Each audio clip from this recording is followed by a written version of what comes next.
Students, तो NEET का exam बहुत पास है, 7 मई को एग्जाम होने वाला है, बहुत कम समय बचा हुआ है और आप लोग लगातार मॉक टेस्ट लगा रहे हैं। उम्मीद करता हूं आप लोगों की प्रिपरेशन जबरदस्त चल रही होगी और आप लोगों का जो डॉक्टर बनने का सपना है वो पूरा होगा।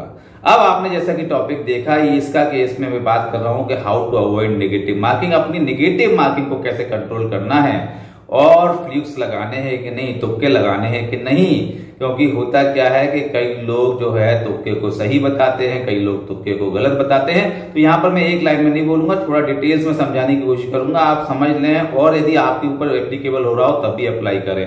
देखिए, हर चीज हर व्यक्ति के ऊपर एप्लीकेबल हो ये जरूरी नहीं होती है। तो यदि आप इस वीडियो को देख भी रहे हैं तो जो मैं कह रहा हूं वो चीज में आपको यदि एक अंदर से एक इंस्टिंक्ट फीलिंग आती है कि yes it is fit on you, then आप इसको अप्लाई करिए। अदरवाइज आप जो है वो जो है इसको रिस्क ना लें, क्योंकि it is all about the risk. चलिए तो हम शुरुआत करते हैं कि हमको नेगेटिव मार्किंग से बचना है। देखिए, नेगेटिव मार्किंग से इसलिए बचना है क्योंकि आप समझ लीजिए एक नंबर कम हुआ यानी कि आपकी कम से कम ऊपर टॉप में है तो 100-200 रैंक कम हो गई और बीच में कहीं है तो 1000 रैंक तक का डिफरेंस आपका केवल एक नंबर से आ जाता है। तो एक नंबर बहुत मायने रखता है। तो एक एक नंबर की नेगेटिव मार्किंग को कैसे कंट्रोल किया जा सकता है। तो चलिए बात करते हैं कि यदि हमको तुक्का लगाना है, तुक्के लगाने से तो नेगेटिव मार्किंग होती है, तो भाई तुक्का लगाना है, तुक्का भी लगाएं, नेगेटिव मार्किंग के चांसेस ही खत्म हो जाएं तो वो कैसे हो सकता है। अब मान लीजिए एक क्वेश्चन है, आपको बता दूं इस बार वैसे भी जो है वो आपको 45 की जगह 50 क्वेश्चन हर सेगमेंट में है। तो 45 की जगह 50 क्वेश्चन है, मतलब 5 क्वेश्चन ऑप्शनल है। यानी कि आपको अब ये चांस मिलेगा कि यदि कोई क्वेश्चन आपको नहीं आ रहा है तो दूसरा क्वेश्चन कर सकते हैं। तो यहां पर इस वजह से भी आपको बहुत मौका मिलेगा कि आपकी नेगेटिव मार्किंग बच जाए, कम हो जाए।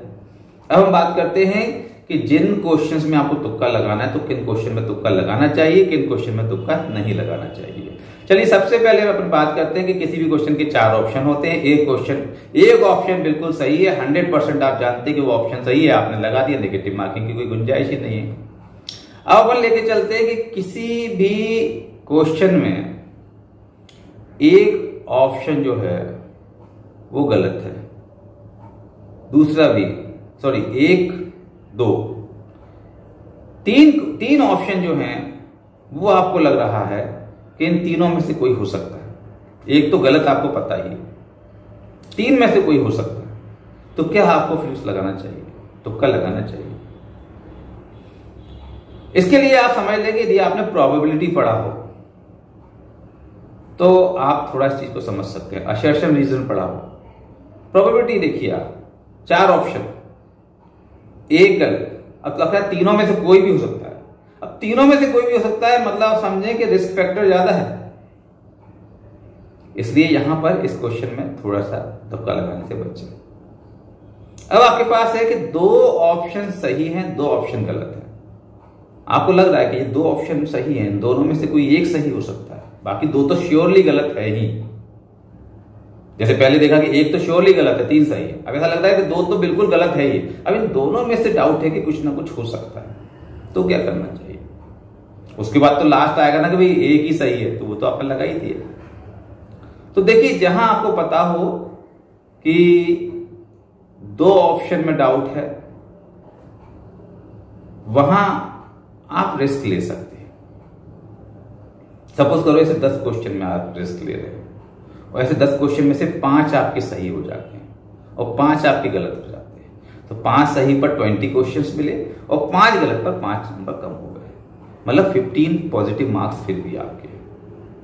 तो it is all about the calculative risk कि जब आपको यदि कहीं पर ऐसे बॉर्डर लाइन पे हैं, कंप्रोमाइज करना ही पड़ रहा है, तो मैं बात कर रहा हूं जो स्टूडेंट्स ऑलरेडी 95 90 के एबव परसेंटेज के ऊपर मार्क्स ला रहे हैं, कोई इश्यू नहीं।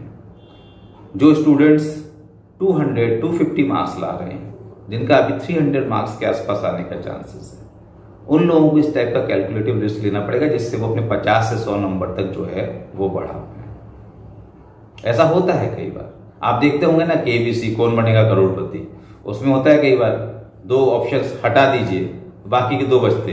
अब कई बार आपने भी सोच रखा होता है कि वही 2 हैं, लेकिन कई बार आपने सोच रखा है वो दूसरे वाले। तो यहां पर भी वही चीज है कि आपके ऊपर क्या चीज काम कर रही है वो आपको देखना पड़ेगा, प्रोबेबिलिटी फैक्टर को समझना पड़ेगा। तो यहां पर फ्लूक्स भी यदि ट्रिक्स के साथ लगाएंगे तो एप्लीकेबल होगा। हर एक के ऊपर एप्लीकेबल होगा ऐसा नहीं बोल रहा हूं, मैं शुरू से बोल चुका हूं कि आप देखिएगा कि मैं जो कहना चाह रहा हूं वो चीज क्या आपके ऊपर एप्लीकेबल है, तभी उसको आप लगाइएगा। तो नेगेटिव मार्किंग बचाने का यही तरीका है कि आप वैसे तो तुक्कों से बचें, बिल्कुल भी यदि रिस्क हो आपको, बिल्कुल यदि ये मालूम है कि इसमें ए बी सी तीनों में से कोई भी ऑप्शन हो सकता है, केवल डी पता है कि नहीं हो सकता, बाकी तीनों में से कुछ भी हो सकता है, सोचिए ही मत, छोड़ दीजिए। जहां आपको पता हो कि ए सी कुछ हो सकता है या ए डी कुछ हो सकता है या ए बी कुछ हो सकता है, दो हो सकते हैं, दो नहीं हो सकते, तो दो है मतलब कैलकुलेटिव है, 50% चांस बन रहा है, फिर ऐसे क्वेश्चंस को निकाल लीजिए, उनमें फ्लिक्स कर दीजिए। ठीक है, तो इस टाइप से आप नेगेटिव मार्किंग को थोड़ा सा कंट्रोल करने की कोशिश करें। और ध्यान रखें कि जिन लोगों को मैं ऑलरेडी बता चुका हूं, जो लोग ऑलरेडी अच्छी कंडीशन में है, बहुत अच्छे स्कोर्स लाने वाले हैं, वो लोग कोशिश न करें। ये उनके लिए जो थोड़ा सा कहीं ना कहीं कम रहने वाले हैं, जिनको पता है कि भाई मेरे 300, 350, 400 नंबर आ रहे हैं, 100 नंबर बढ़ाने पे कहीं जा सकता हूं, तो वो लोग रिस्क लेने की कोशिश करें। और जो लोग नीचे भी हैं 60-70 मार्क्स पर, मैं उनसे भी कहूंगा कोशिश करेंगे कि लगाएं, तो हो सकता है कि वो जो है वो क्वालिफाइंग मार्क्स तक ले आए। तो उम्मीद करता हूं कि जो मैंने आपको समझाने का कोशिश किया है, मैंने बोला नहीं है, जबरदस्ती नहीं कर रहा हूं भाई कि आपको तुक्के लगाने हैं। यदि कैलकुलेटिव आप लगा के देखिए, कुछ क्वेश्चन के ऊपर मॉक टेस्ट अभी लगा रहे हैं तो उन पे आप अप्लाई करके देखिए, यदि ये आपके लिए वर्क कर रहा हो तो ही करिएगा। तो मैं उम्मीद करता हूं कि आप सभी का नीट का एग्जाम अच्छा जाएगा। 7 मई जो है वो आपका दिन होगा और आप लोगों का डॉक्टर बनने का सपना पूरा होगा। इस विश्वास के साथ मैं आप लोगों से विदा लेता हूं। अगले वीडियो में फिर मिलते हैं। Thank you very much.